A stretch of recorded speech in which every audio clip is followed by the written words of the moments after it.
Morning, everybody. Good morning. Morning. Morning. I am pleased to call to order the 113th meeting of the U.S. Gaming Commission, March 20th at the Boston Convention and Exhibition Center at 9:30. We will go to item number 2, the approval of minutes. Commissioner MCHUGH. Good morning, colleagues. The minutes are in the book. I would move that they be adopted as contained in the book with the customary exceptions for typographical and other mechanical errors. I second. Any discussion? They all look fine to me. All in favor of the motion? Aye. Aye. Opposed? The ayes have it unanimously. Item number 3, Director Day, you have a series of issues. On the agenda. Welcome. The agenda. And issues generally, yes. I didn't want to get too personal. Thank you, Mr. Chairman, I think, and good morning. What I'd like to do is just have a few general notes as we start this morning. One of them just heads up relative to the agenda, and hopefully these are changes that will be acceptable to the Commission. As you get to the horse racing topic, item 5B, what we were requesting here is that we delay the emergency regulation consideration issue and move that into our larger regulation packages as we get further into the year. The second item would be that we would also like to postpone the discussion of the training schools regulation proposals until April 3rd. We'd like to meet with a specific stakeholder and make sure we've got that input before we come before the Commission. So if you could bear with us on both of those, we would appreciate it. I might just note as we move forward, the Commission is aware of this, but it is a significant landmark for licensing. They actually got their first registration application on March 14th. Great. So businesses... Might frame that and put it up in our lobby. Yes. Embossed, yes. Yeah. So although we are still the team really of licensing, IAB and our legal and our finance group are working diligently, fairly regularly to work through procedures and processes.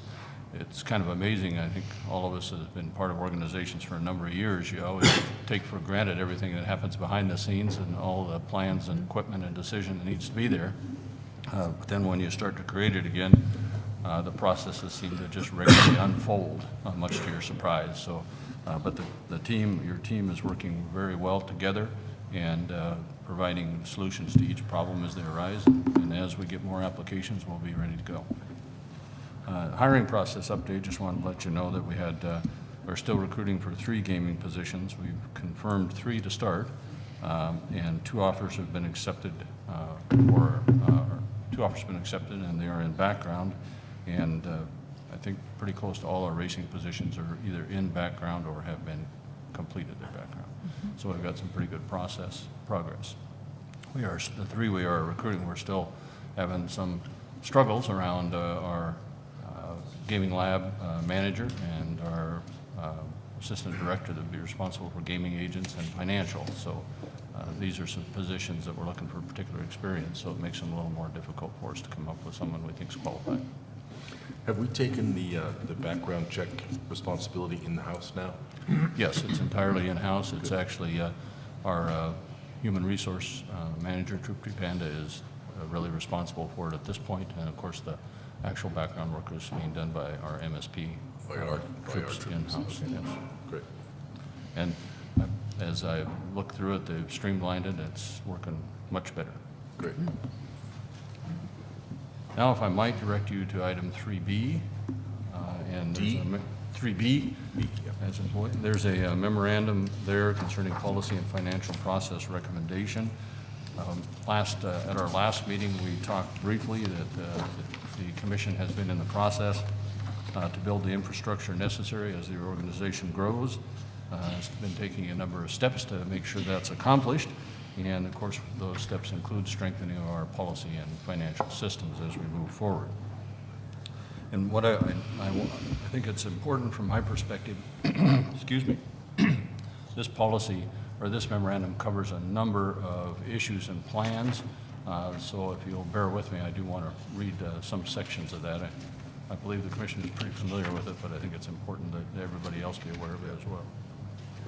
First of all is to continue to try to emphasize that this framework we're talking about here is part of the foundation necessary for organizational high performance and our ability to implement the necessary performance management tools. So this whole process we're going through is part of a process that we need to use immediately, but also part of something that has to fit into our whole plans as we move forward to the performance management system. At this, I'd like to note as well as we start into where we're at, the Commission, as you know, in its early stages had previously approved an employee policy handbook, so that those policies were in existence. We've been in the process of revising and strengthening this handbook while aligning it closer to the Red Book, which is the handbook the Commonwealth Human Resource Division publishes for unclassified employees. So we've been in the process of comparing those two, updating the current policies in process. In addition, we have developed temporary policies until final policies are in place, and to examine several of those policies in the light of any criticisms or discussion that's been going on to determine if any further changes are appropriate. With that, I'd like to outline the plan at least staff are recommending. We recommend that the Commission review the revisions to the handbook over the upcoming weeks and today approve those that apply to travel, purchase, commuting and parking benefits. In addition, those that serve as temporary policies, if the Commission approves those until completion of our more extensive policy review system. We are obtaining outside assistance to examine our financial and internal control policies and identify areas we need to develop any proposed improvements. In addition, we've requested an outside expert compare our travel policy to other similar peer agencies and report findings. The final policy manual that I've spoken of, which will go into our larger structure, which is to be produced as part of our high performance project, will be informed by the independent review and will replace the temporary policies that are pending approval. Just a note that I think is important is the Commission is required to use state accounting system and follow state finance law. Finance policy of the Commonwealth is established by the Office of the State Comptroller. Process and systems that as we move forward will need to be based on these established laws and policies. Could I interrupt there? That was a sentence that I noted. We are generally exempt from a whole bunch of things, and by not being a member of the executive branch, and I know we're exempt, for example, from the procurement laws, although we've chosen to follow a lot of them. So are we apparently not exempt from the state finance law? That's correct. We're not exempt from state finance law. We do have to follow Chapter 29. Okay. That's right in our enabling legislation. Okay. And we've been following, We have been. and we have been following Yeah. that, all of those procedures. I wasn't speaking at all to the issue of whether we should or shouldn't. I just was speaking to this issue of whether we're required to or not. Yes. And we are. So We're also required to follow 7A, which the comptroller is, the law that establishes the comptroller and their oversight. okay. And we've been doing that as well. Correct. Right. Correct. But that's an important point. We are exempt from a number of them. There's throughout our statute, there's a number of exemptions that apply to us that makes us unique in many ways, but also similar to many other boards and independent authorities that have been through the years exempted from different things. Okay, great, thanks. So we do have some specific steps. So we've got kind of two steps, the financial and the overall policy issue. So with our financial systems, we have some processes and deliverables that we're proposing. We'll assess the current systems. We're going to bring on a third party that will assess the current systems, make recommendations for stronger policies or systems where they're warranted. We keep in mind that all this occurs with the backdrop of the controller requirements and those requirements that we've been following and need to continue to follow in state law. We'll recommend additional systems and policies and process to mitigate any weaknesses or to strengthen any areas we need in our systems. And they'll produce in 11 weeks a policy manual format, so basically a list of policies, procedures to be incorporated the high-performance manual project. So this is one piece of our entire policy manual as we move forward. But Derek is and will be prepared to explain to the commission where he is at with that particular part of the process. I'll just keep reviewing general because I'm going to move back to Derek too with specific questions on those policies I talked about. So in the larger process, we expect to implement a high-performance project, and this is focused on strengthening the agency's ability to fulfill its mission and role in the long term. So it's to make sure we're ready as we move into our regulatory phase of the Commission's operation. In that process, we'll be conducting a thorough review. These will be an external group that will review these policies and practices for us as well. Conduct a thorough review of our overall human resource organizational structure, policies, and practices. The practices they'll, as part of that, I'm not going to read this entire thing, but they will do a in-depth review of the current policies, records, and they'll also make sure that we're complying with the specific requirements, Americans with Disability, COBRA, affirmative action, and so forth. And they'll also take a look at probably 2 agencies we're talking about, pulling their policy manuals and having these consultants work with us to review those in specific and compare them to what we have at this point in areas before they make recommendations. In the end, they'll recommend a policy manual format and structure, so it's entire structure list, everything from as simple as how the policies are designed and numbered in the manual, structure, contents, those things, what should be in it. They will also produce a level of fit. They'll look at what should be best practices, what the commission uniqueness the commission has in statute and its in mission. And as we move forward to a final list, they'll take those items into consideration as well. Specific deliverables that we're looking at, there are 7 I've listed out here. I won't go through all 7 of those. I know you're greatly relieved by that. But a couple of the significant ones that apply to this personnel or the policy issue, they will give us a draft of each personnel policy or revision to existing policies to conform to federal, state law, and a comparison to peer agencies and best practices as we move through the end of this process.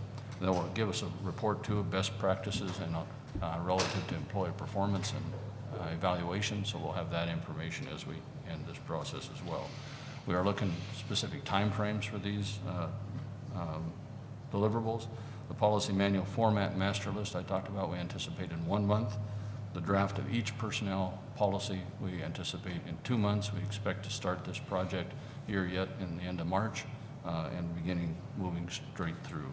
For this particular section of this project, we anticipate a full 4 months before it is end. 3 months, of course, we'll anticipate the employee evaluation project, and then any additional recommendations as well. And then this all ties in May. We plan to bring an outline of the full services for the high performance project to the commissioners. So we'll bring back to you a full concept together with those that will be providing the service and ask for your consideration and hopeful approval of that project in its entirety. With that, I'm happy to answer any questions, but I'm going to defer back to Derek for our specific request today, which is the approval of those 3 policies areas, the travel, the purchase card, the commuting and parking benefits, temporary policies. Thank you. Can I just say something here, because I think this is this is when we get finished with this is going to be a sort of soup to nuts high performance manual for the organization, right? It's going to deal with promotional policies, hiring policies, criteria for promotion, everything. That's correct, Commissioner McHugh. And I think it's worth observing that we went through this exercise about 2 years ago, but and so we've had policies in place for the last 2 years. We're not coming out of left field or inventing something wholly new. We've had these. But when we went through that, I think there were 8 of us on the commission at the time, and we were all doing a little bit of everything. And in the natural evolution of things, we've become bigger and more complex, and we anticipate getting bigger and more complex yet, so that in an evolutionary sense, this is the next logical step to ensure that we're ready for the transition, as you said, Director Day, to the regulatory phase from the licensing phase that we've been preoccupied with since we began. So I welcome this. I think this is it looks like a terrific agenda, and it'll put us in a logical next place for the agency to grow and mature. Thank you, Commissioner McHugh, and you're right, it deals with things that are so simple almost, is how do you approve how does the policy get into effect with the commission? To start with, all the way through the more complex topics really that deal very well with enforcement processes and regulations. So. Yeah, that's key, and I would just emphasize that point and give a quick example that is very relevant. Just on the finance side, there was not an urgency in the past to look at a lot of tight controls around, let's say, revenue collection, because we were collecting revenue from only a couple of sources. Now that we're going to license individuals, vendors, etc., it's very important to have a really defined, strong controls and procedures around how we're using credit card payments, collecting revenue, and funneling to the appropriate funds. So there's also just to that point about the natural evolution of certain things. It's also when we're required to get tighter around some of the specific activities that we are conducting. So I think this is very good as well. Before you start, I come in. Mike, does Director Day's voice pick up okay? Okay. Yeah, I just two other items. I appreciate the work that's going to go into this. Two particular areas of interest, the organizational structure, which is going to be key, which I'm glad to see we're addressing. Also the job descriptions, because people's job, I remember in some of the early interviews we had with people, we said, what you may be doing today, you may not be doing a month from now. As Commissioner McHugh alluded to, we're moving past that phase where we are bringing on the appropriate staffing resources. In addition, I'd ask us to, somewhat be considerate of the fact that we do a lot of recruitment from out of state, because we did not have a lot of people with gaming experience. We brought in folks like yourself from other jurisdictions, and that kind of creates a recruitment policy or a recruitment process that needs to kind of be tightened up and refined for what our expectations are going to be going forward. Yeah, I want to second that, because I don't think it's actually covered here, but we'll get to that. I agree with Commissioner Stebbins. That's someplace where we're kind of distinctive. Also, and this only tangentially relates, but I'm reminded to bring it up again, we do want to keep an eye on our overall budget as compared to comparable agencies to the extent that we can find them. The applicants, the bidders, the licensees have a legitimate interest in making sure that our costs are reasonable, and one way we can make sure that's the case is to look for comparable situations. So as this develops, but also as your overall budget develops, I would like to see some comparisons so we get a good, clear sense of that. That's great. I also wanted to bring up, for the record, what I spoke to you earlier, but I think it's important to emphasize, as we embark on this or continue with this, really, I think it's key that a group of individuals at the commission, at the agency, are involved in the formulation of these and strengthening of policies and procedures. I think an independent review and the use of consultants in the two aspects that you were describing is key. It's necessary, but it cannot be an exercise in and of itself that is left for us to implement at a later time or anything like that. The formulation, conceptualization, and then tying to existing procedures is key. So as you move forward, I would encourage you to formalize a working group, a steering committee or something like that, that would look at each of these processes to make sure that there's a lot of ownership, buying, and ease of implementation as we move forward. Commissioner Zuniga, and you mentioned the term ownership, and that's critical to this part of the process as we move it forward. We want to make sure our existing staff has ownership around those policy areas and those processes. And as we move forward, because we're also going to be heavy into the evaluation and assessment process, want to make sure it's thorough enough and not too overly time consuming, but does help formulate our staff around the common objectives of where the commission wants to go, which will also be outlined in greater detail as we move forward through the process. Okay. Commissioner Stebbins mentioned the concept. I think that's one thing we forget is almost because it's natural, is the commission has been working so hard and thoroughly on this project as we move forward.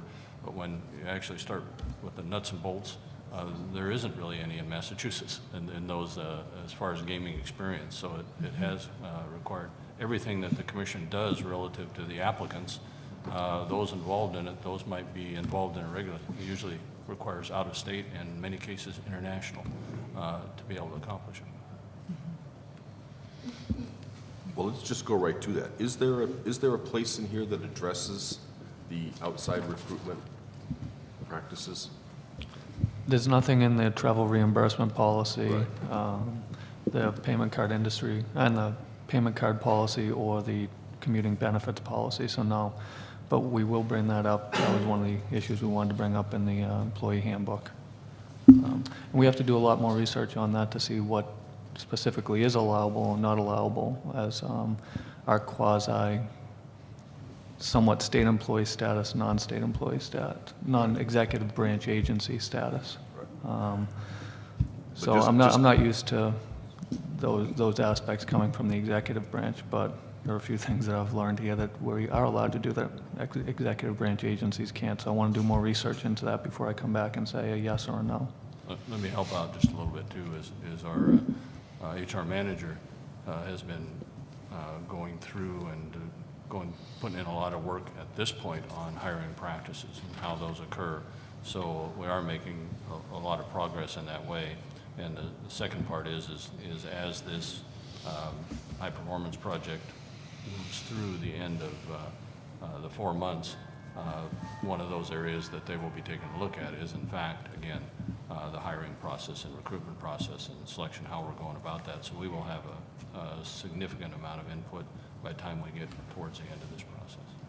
Okay. We've got it now, Right. but we're going to make it's wrapped in as part of this project, including compensation and details of position descriptions, because as Commissioner Stebbins mentioned, it's hard to, it sounds easy, but actually having something that's developed comparably and stands up and is some kind of a consistent compensation and description package is a little more time consuming. Right, but the specific part that I was referring to was the expenses associated with out-of-state recruitment. Correct. And as you know, many agencies in Massachusetts get criticized because they have, quote, national searches, and they end up hiring somebody local and get criticized for it. We had real national searches, spent money trying to wine and dine and recruit people, and got criticized for it. So you can't win for losing.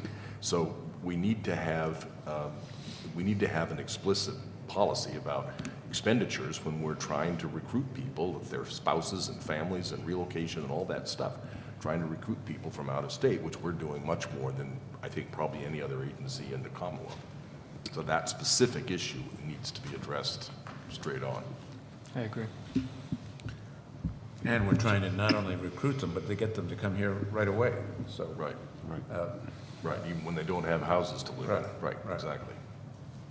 Right, because we're We've under been such successful. terrific, Right. we're under such time pressure. I mean, you're an example, right? It was, as you were speaking, I was thinking I'm very familiar with it. Right, right. Okay.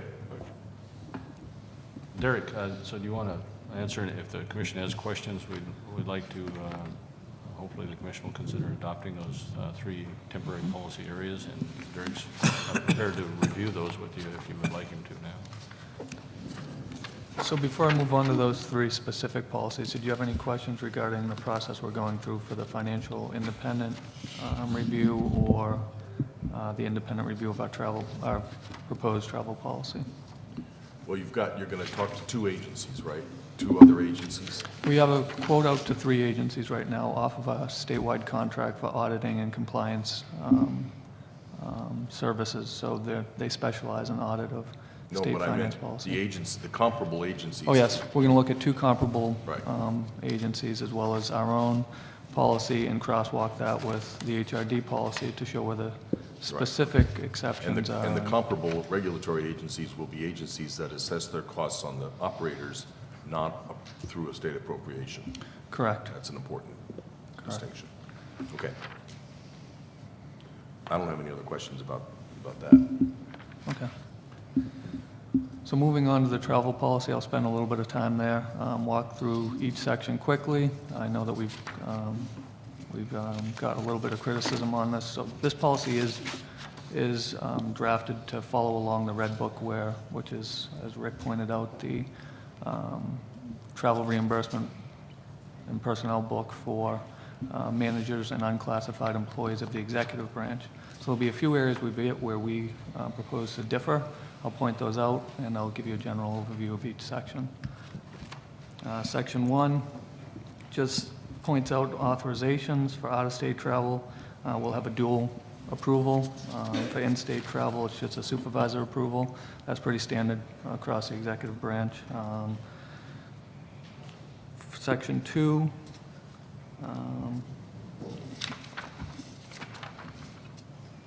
just requires us to use economy of travel, group rates where possible. I did update this a little bit because in the state book it says that we should use rail or steamship where possible. So airfare is cheaper than both rail and steamship nowadays.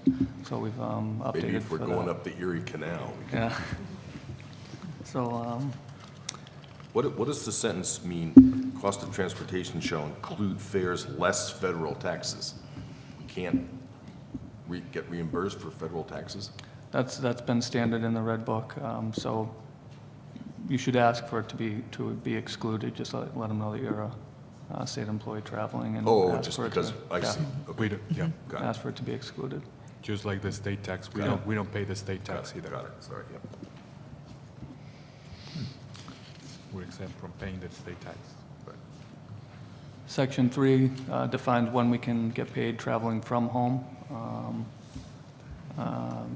Main thing is you shouldn't be paid for traveling to or from your permanent place.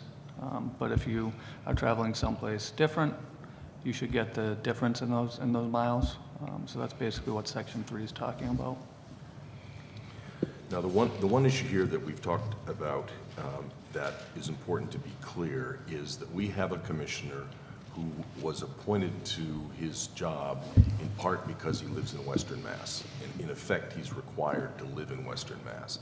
He's not working in Boston for the fun of it.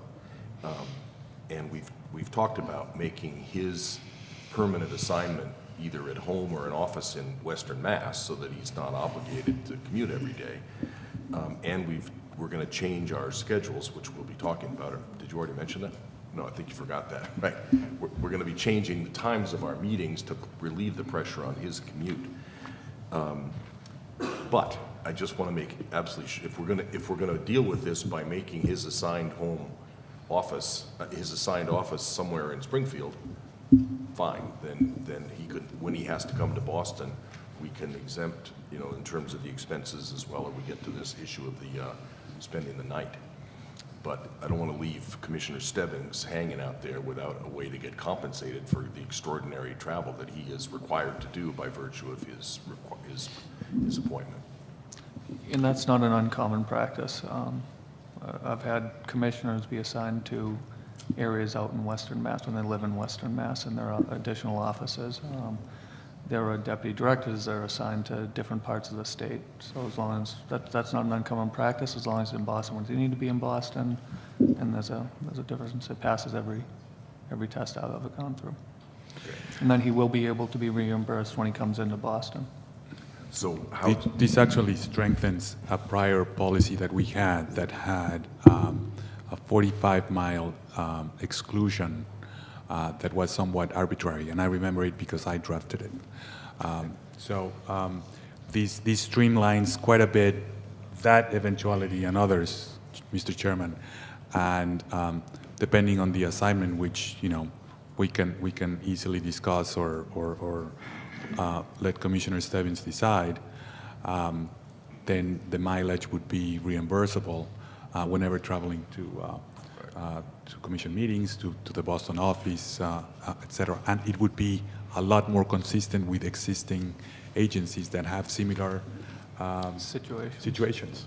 Right. Because we're a state agency and there's assignments that travel requirement. The state police is another agency that deals with these quite often. okay. And it's not an insignificant sum. I did It's a rough not. calculation the other day, and it can be about $4,000 A year? a year. And to have, if you don't have something like this, then commissioners, employees from outlying districts are getting paid less than the commissioners who live closer to Boston. So Right. that's not fair. Right. That's right. And we've always talked about, as time unfolds, we talked about this when we first met with Commissioner Stebbins way back, that at the outset, when we were getting organized, we'd assumed he was going to have to be in Boston quite a bit, but we assumed as time passed that he would be able to work either at home or from an office in Western Mass. And then once we have a facility in Western Mass, even more, we're assuming that one of the commissioners it might make a lot of sense for one of the commissioners to have a fairly permanent presence out there. So we're on the track we've always been on, but since we're going to implement this rule, we need to make the assignment of him having his permanent location be local ASAP, however we do that, in order that he can go ahead and bill for his mileage. Can I also mention something? This applies to a lot of other people some that are currently employed with us, and many others that will later be employed. So although it's in our minds, because one of us is sitting right next to us, there's racing people who have to go to racetracks. There's and travel, and we have to think about where they're assigned. There's going to be a significant presence in Western Mass soon enough in terms of business that we conduct there. So it's going to work the other way too.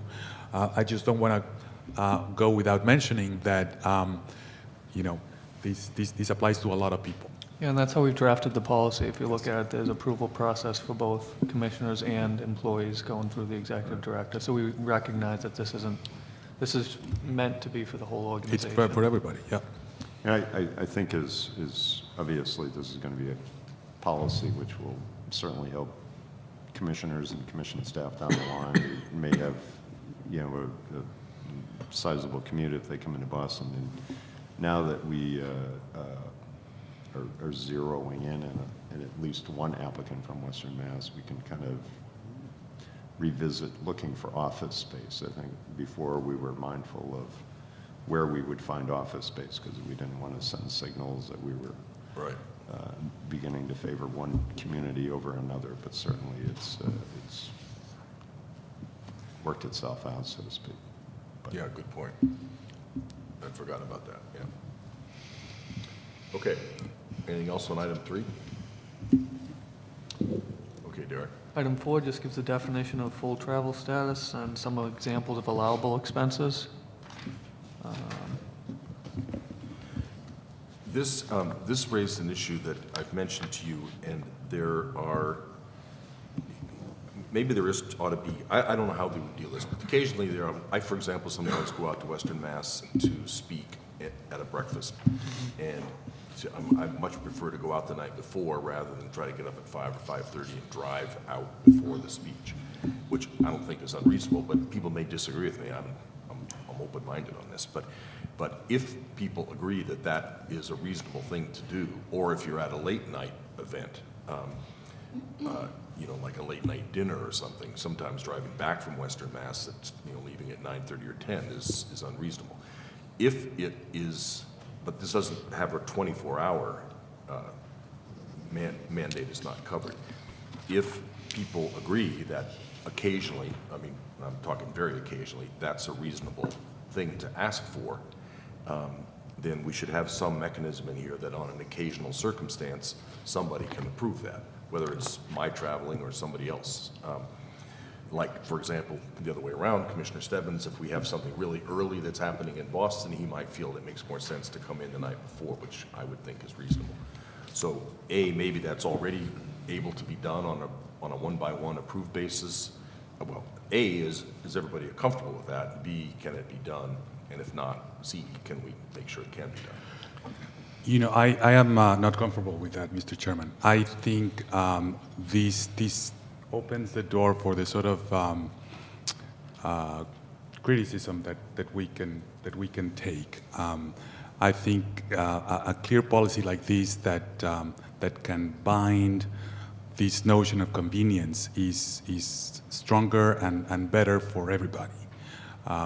I think, you know, I could argue the other way. I know there's breakfast functions, etc., but we could also ask for accommodation to make that a lunch function, let's say, if that was such a consideration. So I'm in favor of leaving it the way it is and deal with all these one-offs on a individual basis. So I have authorized that in the past. Like I said, I've been a CFO for 11 years, and I've seen these things happen in the past in state government and executive branch agencies. And it's usually given consideration for the safety of someone and a good business person. So if you're getting up at 4 a.m. to travel to a breakfast, and if you can't rearrange it, and there's a possibility that that could put you in jeopardy, there's no way we should ask you to do that. And if there is a specific justification for that, and that's attached to the reimbursement of the documentation, there's a good business purpose and a good reason for that. So there's arguments to be made that you can either include it in the policy and make it a one-off, or you can say it's going to be the exception-based, and we're going to do it when someone's health or safety is a concern. So, you know, you don't want to flat out say no, because the first time you have someone drive at 4 a.m. or at midnight and they fall asleep at the wheel, that's not a decision you want to have come back to this policy manual. I like that approach, but I think particularly after a dinner meeting, driving home is on a long drive can be hazardous, just from personal experience. Especially for the older folks among us. Well, yeah, I know. That's you and me, You know, Commissioner. Right, that's it. But I also think that you know the business case, if one is got a 7 o'clock meeting someplace way out of town, and then is going to be out there all day at other meetings, by the 3 o'clock meeting, if you've gotten up at 4 o'clock, you're not going to be very effective, at least at our age. And it seems to me that that business case may be part of the application. So I'd be comfortable with the safety and good business reason approach to this, rather than pure convenience.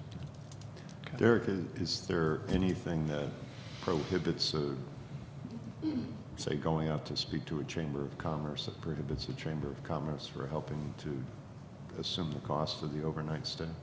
Or is it frowned upon? Well, you'd have to look at the ethics requirements, so you'd have to fill out the ethics form.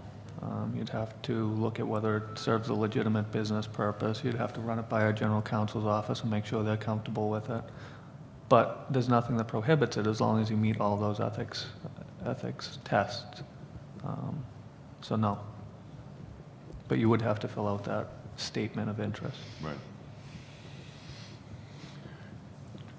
Commissioner Cameron, do you have a... Well, I would agree that it should be the rare exception, and health and safety is always a reason to have a sound policy. And again, get away from any convenience issues. That is not good policy, nor is it a good example to set for all other employees. So I think that minimal flexibility in a health and safety issue is acceptable. And I would be interested in those when we do this review of the other the other travel policies. Okay. Well, it's also, in a bigger state, Pennsylvania or Texas, we're sort of right at the margins, where it can be unreasonable, but it's a close call.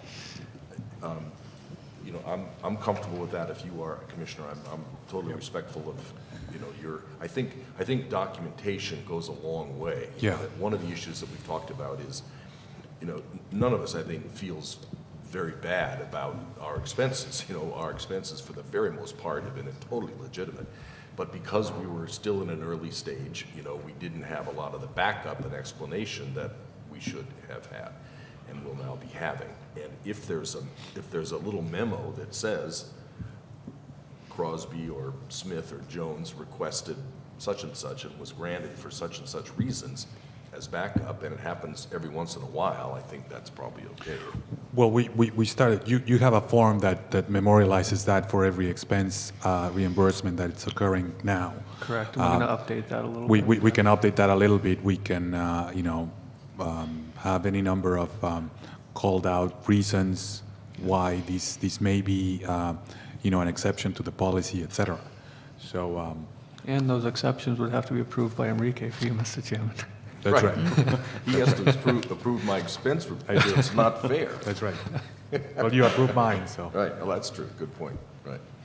So just to be clear, does the commission then want that exemption to be, I understand, to be a health and safety and effective business purposes exemption that would have the same approval process?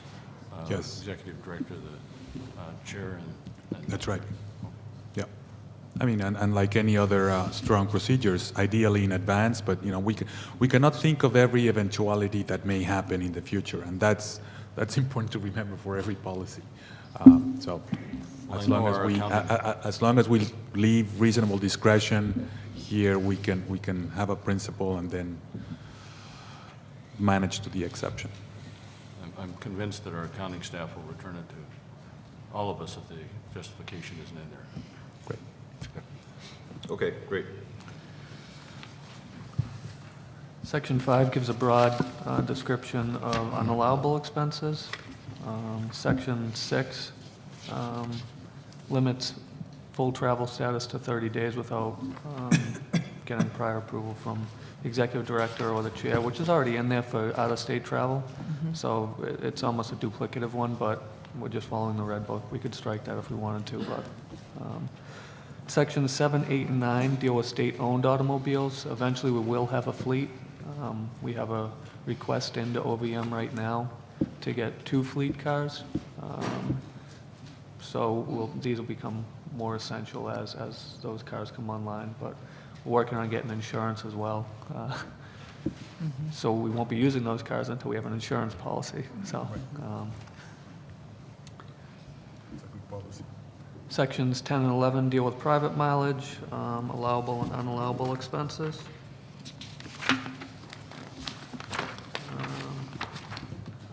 Section 12 is a little different than the red book. It deals with meal reimbursement rates. I'm recommending that we go with the GSA rates, which is the federal government rates.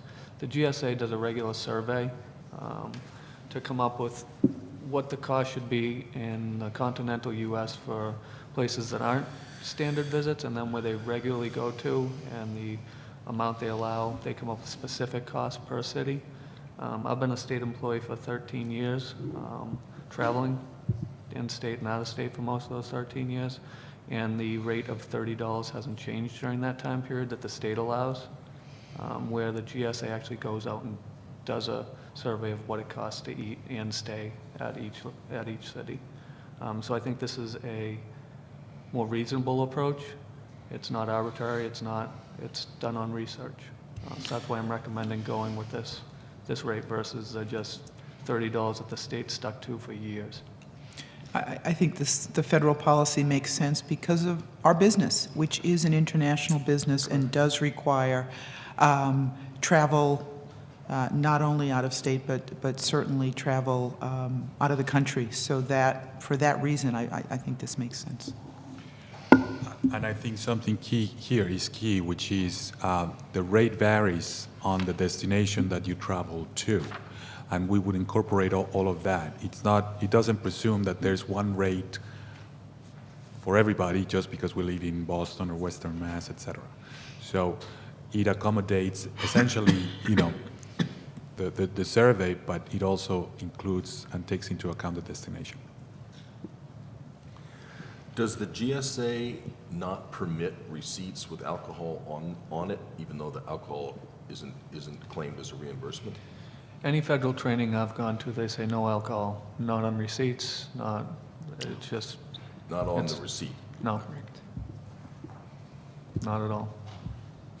Separate tabs. I promise to say nothing. Good.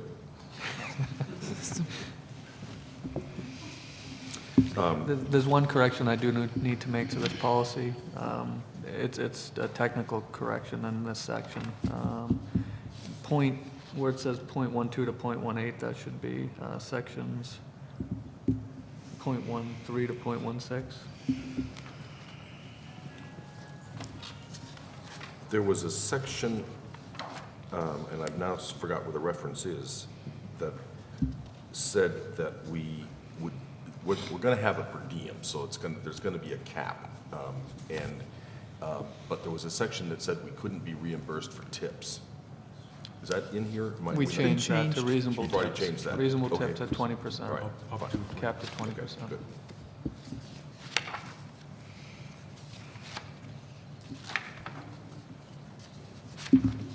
Section 13 states the time period for full travel status and a whole day when you're entitled to meals, when you're not entitled to meals. Section 14 deals with travel over 24 hours. So when your ending time tells you which meals you're allowed to be reimbursed for.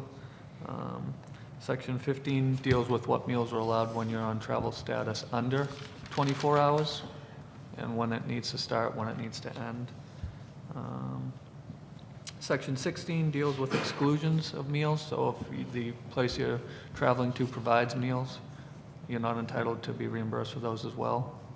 So there are a lot of things that we will be having to review on the travel receipts, which is why you'll see further along on our guidelines, we ask for brochures from the conferences to see if it's allowed, if it's not allowed. And then Section 17 deals with foreign travel, and basically what we'll do is go with the federal guidelines for foreign travel too, which is the Department of State, has different allowable rates per the area they're going to. Derek, just a silly comment, but under 16, meals served by air, you mean meals served in the air? Good question. I've been to And good some point. restaurants that serve by air. Yeah, it's like Durgan Park is served by air. Yeah. Good point. That was I had to eliminate from there, or steamship as well. So This one should Served go the by way a of the steamship. This one should go the way of the steamship because there are no more. they don't happen anymore. meals Yeah. served by air. Peanuts served Peanuts, in air, right? So I can just get rid of that. Well, sometimes on international travel, there are still meals. Okay. I thought about the steamship, though. I mean, there's still state employees who probably travel out to Martha's Vineyard or Nantucket as the steamship authority, but the notion of, the paddle wheeler getting you to your location is probably outside the context. Yes. The next piece I figure will be an annual update. So this will be our general policy, and then annually the executive director and I will issue travel guidelines, and as things change, we can always update those guidelines. So if circumstances change, if rates change, we can send out a new, if a statewide contractor changes. So the main things in here are just takes the actual policy and puts it into practice.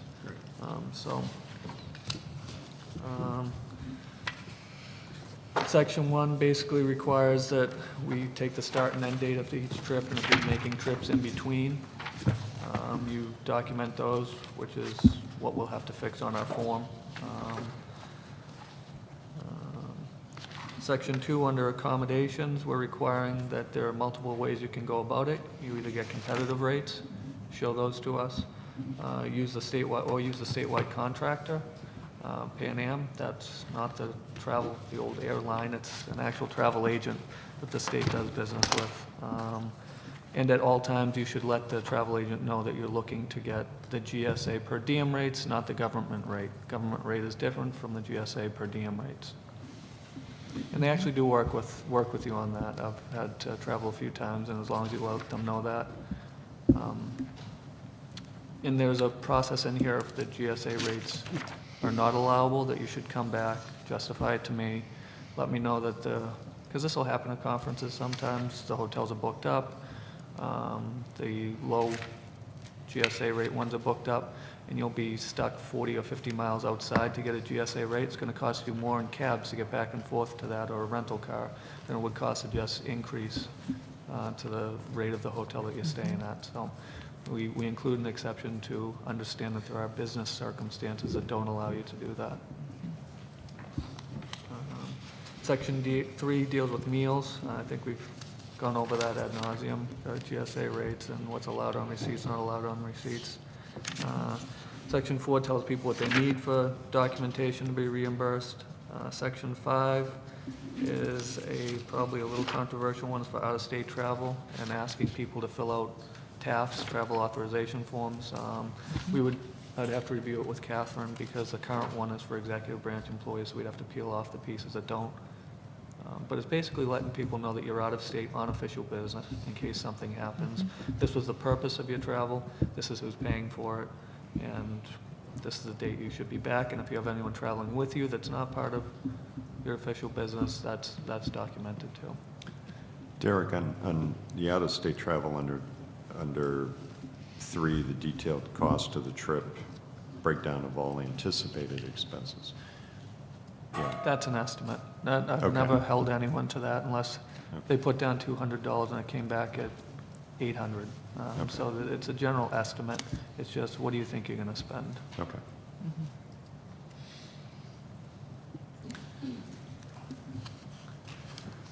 Section 6 is subsidized travel by a non-public entity. So this is the ethics requirements where you just have to let know that someone's paying for it. And then Section 7 just points out what the current statewide contract for travel is, gives you a link to it. And we've also attached a fact sheet for how to access that. I think most people have been having an all right time using the statewide contractor. We've had a few instances where it hasn't gone that route. We've established a very good relationship. We have a dedicated rep now because of the amount that we do travel. And either me or my staff can help you with that. If you're having difficulty, we can step in and help you to make arrangements. Excuse me. Derek, maybe we can have our human resources manager conduct a training program for staff so that they, who are frequently booking our travel, can understand and abide by this policy. Absolutely. I'd be willing to give that training to That's a them. great idea. Yeah. Good idea. Any questions on travel updates? So Thank this you is- for the research and the work. Thank you. We had a good team together. I know we had a few commissioners sitting on the team to review this. We had a lot of division heads, people who've been in state government, sit down and try and pinpoint where we are open to some criticism and where we're different. So I think it was a very good working group, and this was, I think the product shows that. Yeah, great. So the next part, I'll breeze through a little quicker because it's a payment card policy. It doesn't apply to everyone. Excuse me, go ahead. I don't have a P card, so I'm just going to go make a quick phone call. So payment cards are basically credit cards for state employees. They're allowed for incidental purchases or travel. A state employee is not required to take it, but if you do take it, you have to comply with the state comptroller policy. And the state comptroller policy basically says each agency has to have a policy. And the main things around the policy on payment cards, you need to be accountable for your card. You only use it for approved expenses, which are in the policy. It's not to be used to circumvent competitive procurements, so use statewide contracts, use department contracts where available. Make sure you reconcile. You have to reconcile and have all original receipts. Those need to be provided to the accounting department prior to the payment cycle.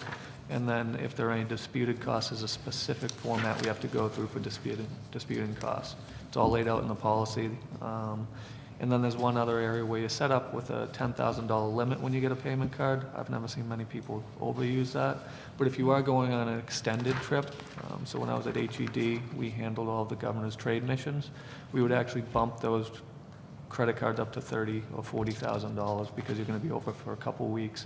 And you'll be putting expenses on for multiple people on those trips. So those would be the times where you'd bump up the limit of over 10,000.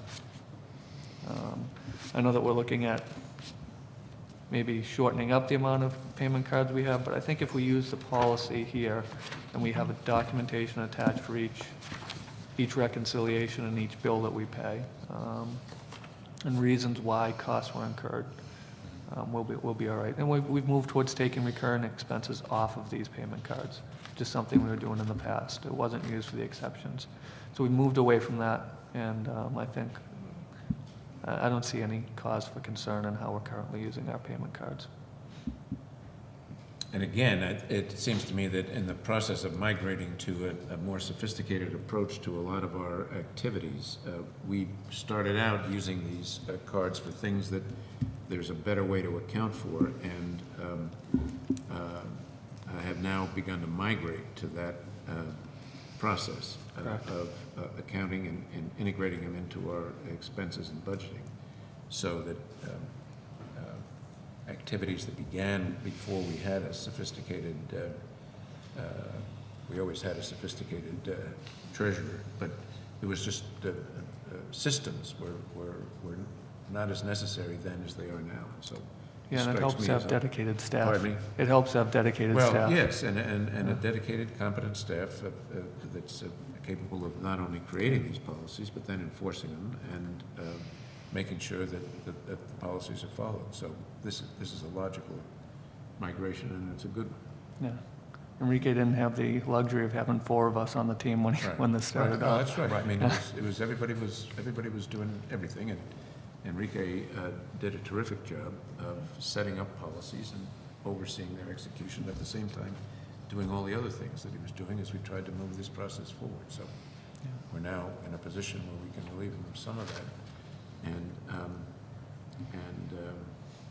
do a better job of accounting the process.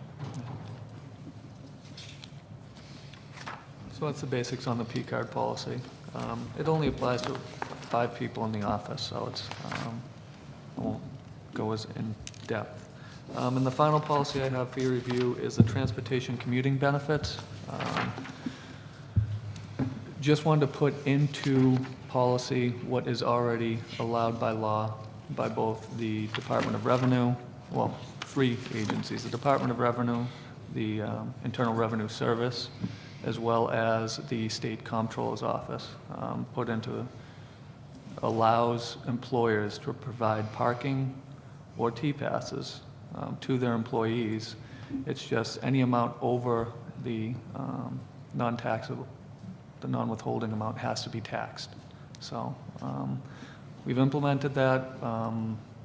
We are, any parking that we have is open to the public also, so we're in public parking garages. It's not a private garage. So it's putting into policy what's already an allowable law. Yeah, this memorializes really something that since Derek arrived, we really implemented. So I think it's a formality, but it's an important one. The policy has been implemented, but we've been taxed on our parking since the get-go. Yep. Under, Yes. and that's correct. true of all state correct. employees, and you're taxed on the value in excess of whatever the comptroller, I guess, sets as, or the federal Yeah, government so there's sets as the. 2 rates, the state and the feds. This year they're the same. For T-passes, it's been where it's been different over past years, but this year they're the same at the federal and state level, but they're different for T-passes versus parking. So there's some work that our HR department has to do as far as distinguishing it. However, we're going to come out with a specific form for where the T-passes we're paying for them, just so that it doesn't slide through the cracks. But the point for general consumption is that this is a statewide Statewide process. policy. Everybody, whether you pay for parking or you park in a state garage, you're taxed on the Correct. excess over the assigned value to the average parking space in Boston. And that's actually written right into the state comptroller policy. So for non-state buildings, you have to go, and for state-owned parking garages, you have to go around and do an assessment of area ones, what the most reasonable rate is, to determine what the cost of that parking space would be, and then you pay the difference between the $250 this year and that space. For private ones, well, not private, but for non-state-owned, but public parking that you're paying for, it's the full cost is the full cost that the public can park for, Right. and then the difference between the $250, and that is what we get taxed on. It's Right. basically added to your income as a taxable expense. Right. So that's standard. That's standard. I know that we were criticized that it's non-standard, but it is across state government. Okay.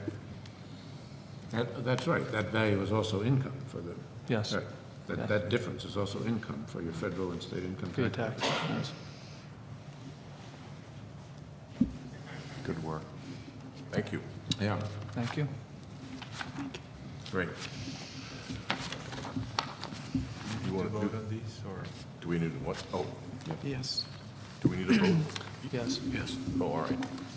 Commissioner Zuniga? Sure,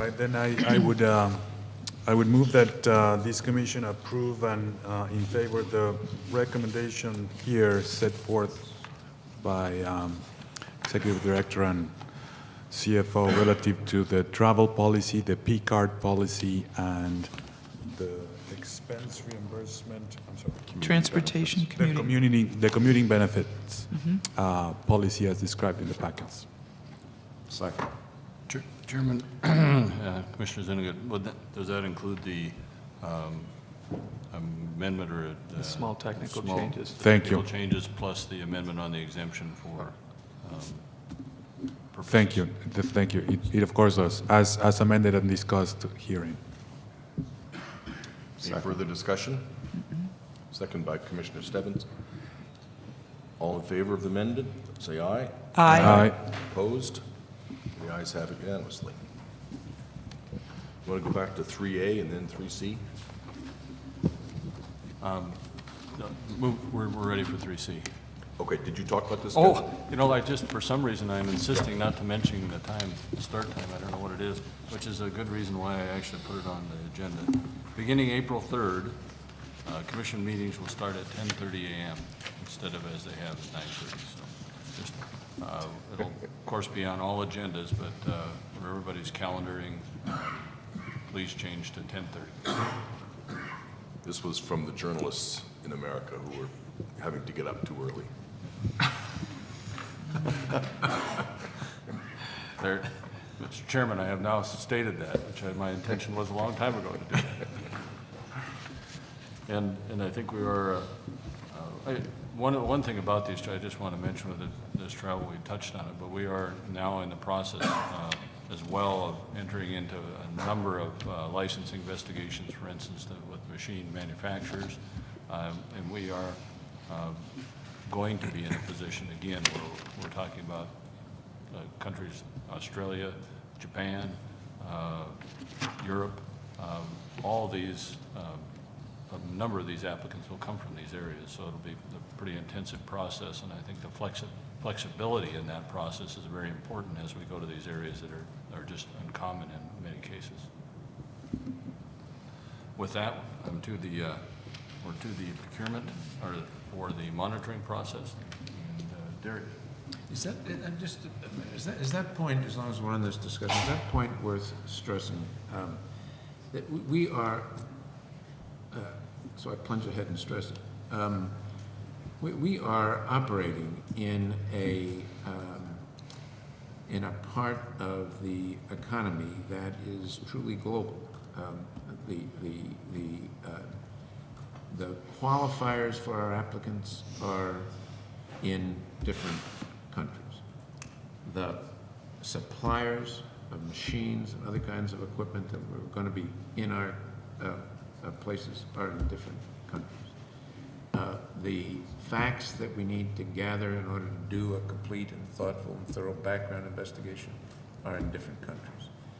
You can't do that by sitting in an office in Boston and talking on the telephone.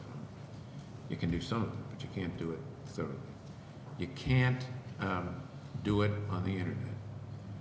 In many cases, you have to go there and talk to people, and particularly to get, as we have in many, many cases, these statements under oath that formed an important part of our background investigation and that will form an important part of the investigation for equipment suppliers and the like for their suitability.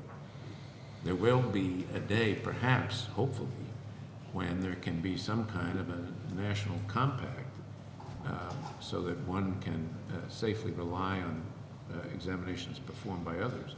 But that day hasn't arrived, and we have different standards, and others have different standards.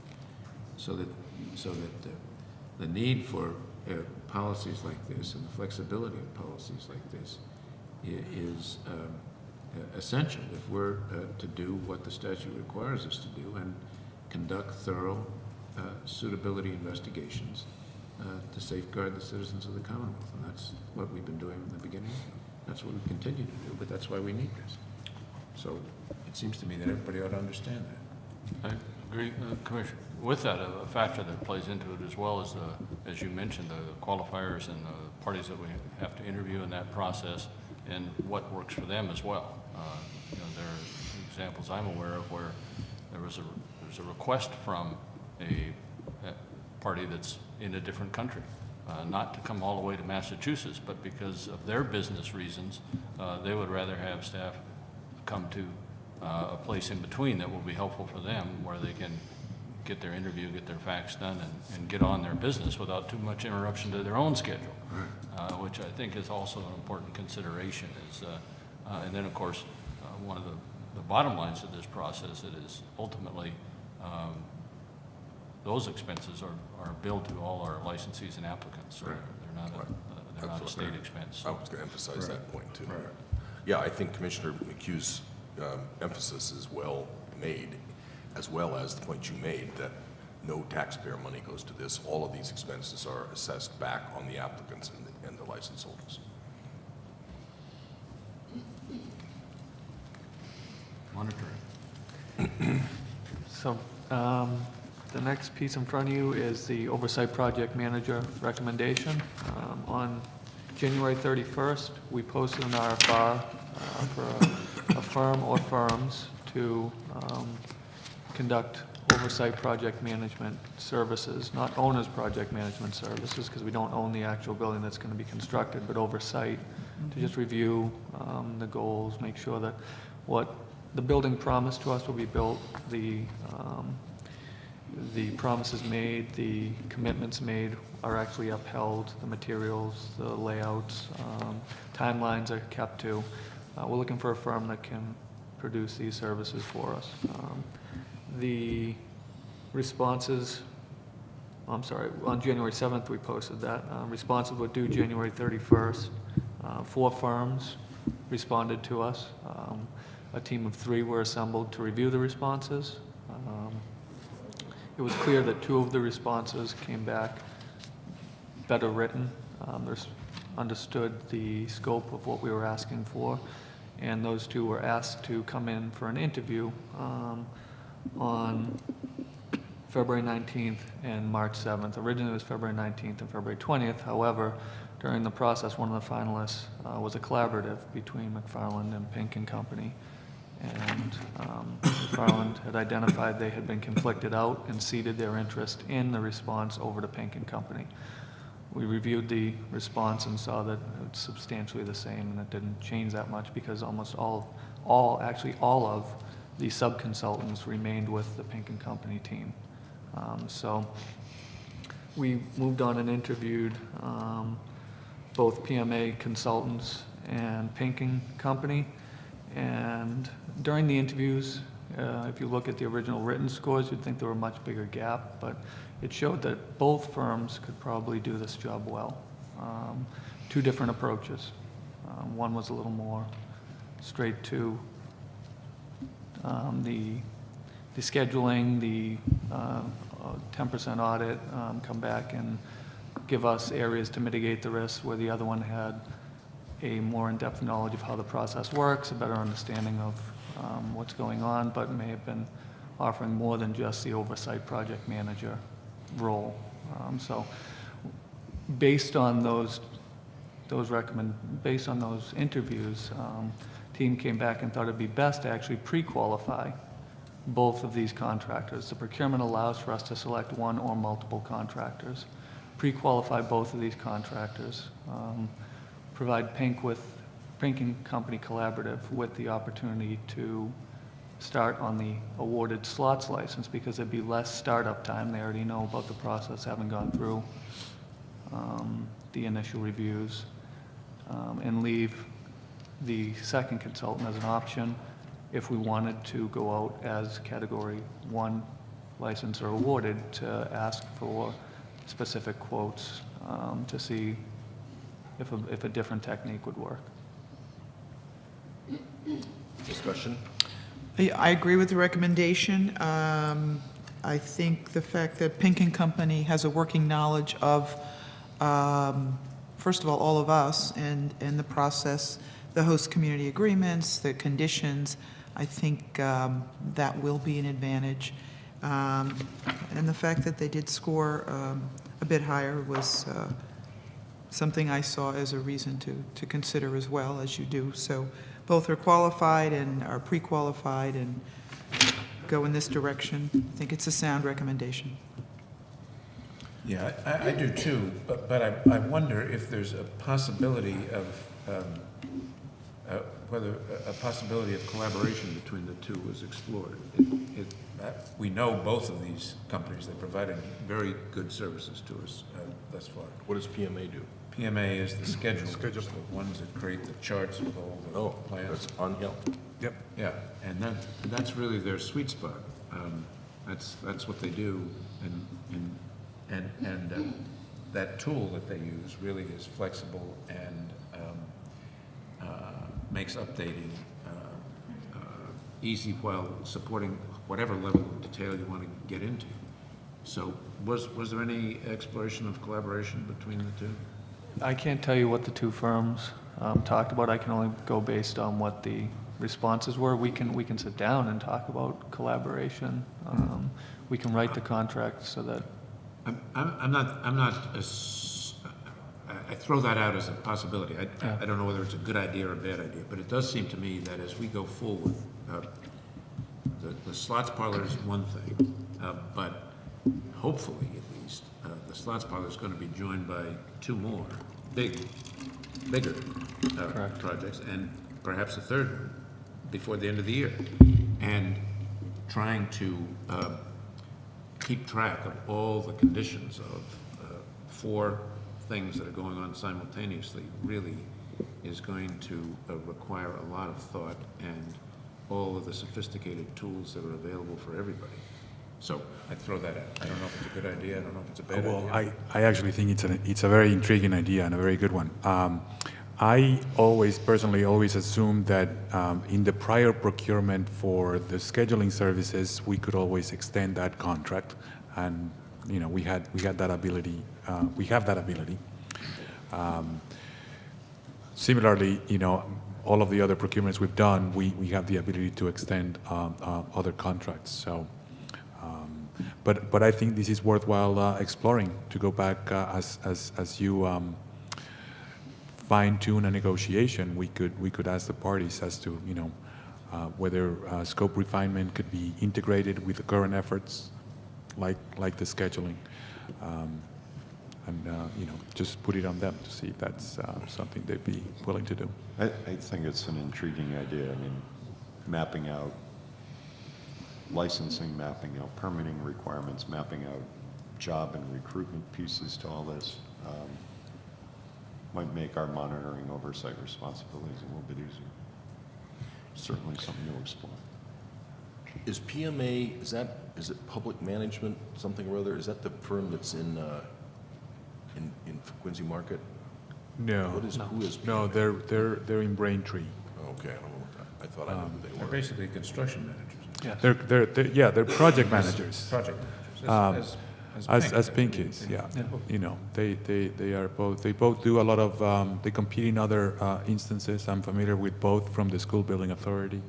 Oh, okay. Well, that's They're both, I might add, they are both minority and women-owned. Correct. So it's, Great.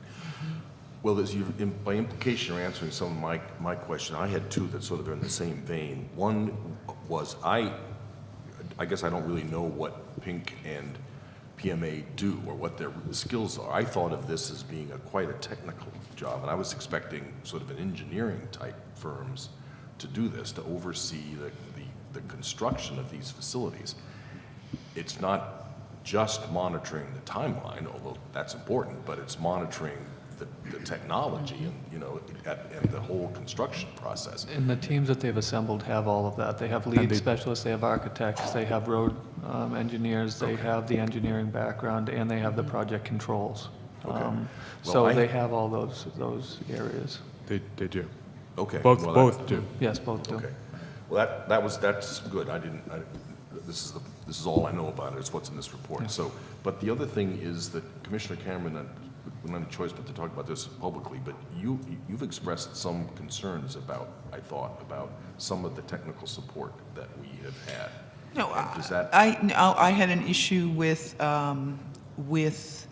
you know, some traffic work that wasn't done in a timely manner, but that was corrected. Those additional traffic analysts were added to this team moving forward, and I'm comfortable with the team assembled that this project, we all have a better understanding of what it is, and everyone understands what their assignments are, so I don't see an issue moving forward. okay. Then the last one was just the bandwidth of Pink. You know, there's a lot on their plate, and there's going to be a lot more certainly between now and June, and probably thereafter. And was that taken in? Do they have the management bandwidth and the personnel capacity? So that was part of the interview, and they said that they will have dedicated staff to this project. This is where pre-qualifying more than one really gets us the flexibility to go, you know, to respond quickly if we start thinking that that there's an over-reliance on a group or there's bandwidth concerns, which I always think is a great approach in terms of procurements. We would not need to go out with another procurement. You know, we could just pick the next one. You know, come in to supplement, to complement, or to replace if needed. Okay. And you've had experience apparently with both firms. So Yes. you know from personal experience Yes. that both firms can do exactly what we need here. They do. They do. They have technical expertise. They don't draw technical requirements, but they can assess. They monitor their progress. They evaluate any kind of drawings and engineering reports, etc., which is precisely the role that we want them to be. The applicant is going to hire a number of experts to come up with the actual solutions. We're interested in understanding a number of things, essentially relative to what they promised they're going to deliver. But you know, we're not asking the project manager to be an engineer that provides a solution, but rather, you know, comments on Tell us the things. impacts. Okay. Yeah. Well, I can only go on what you guys have said, and so if you say they've got the skills and the bandwidth, then they've got the skills and the bandwidth. I just would emphasize then, too, if you're going to pre-qualify them both, this is obvious, I guess, but this is a very big deal, and our bidders, and this is not to cast aspersion on them, our licensees have gone from being salesmen to becoming operators, and it's a whole different world out there when you're out of the sales mode and into the operational mode. And we need to be as rigorous in this oversight as we have been in the bidding process, but with a different kind of rigor. And so I hear from you all that they've got the skills, okay, fine, but it's important that it really be exercised very aggressively, particularly at the outset, as we sort of get to know each other. Yeah, these bidders are going to be very motivated to get things done very quickly, as we all know. The payoff is as soon as they can open a gaming establishment, and in that sense, our interests are aligned.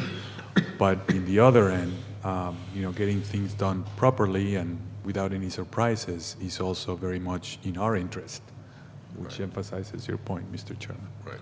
Well, I think the recommendation it gives us the flexibility, I think, that we need by pre-qualifying both of us, so we can look at it as things are moving forward as well, particularly with the resort casinos and Commissioner McHugh's suggestion about any possible collaboration.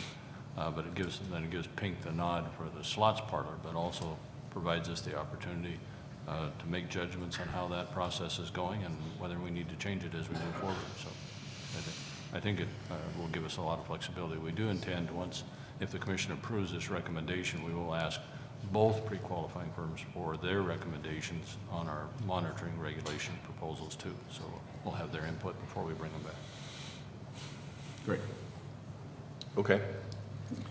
Subject Commissioner, you want to make a motion? Sure, I can move that this commission accept the recommendations relative to the procurement of the oversight project manager, and pre-qualify both the firms of Pink and Company as well as PMA consultants to conduct those services for the commission. Second. Any further discussion? All in favor of the motion signify by saying aye. Aye. Opposed? The ayes have it unanimously. Thank you. Thank you very much. Thank you. And, Mr. Chairman, that's the end of my report, and unless there are further questions, it brings us to legal. All right, we're going to take a brief break, and we'll be back in a few minutes.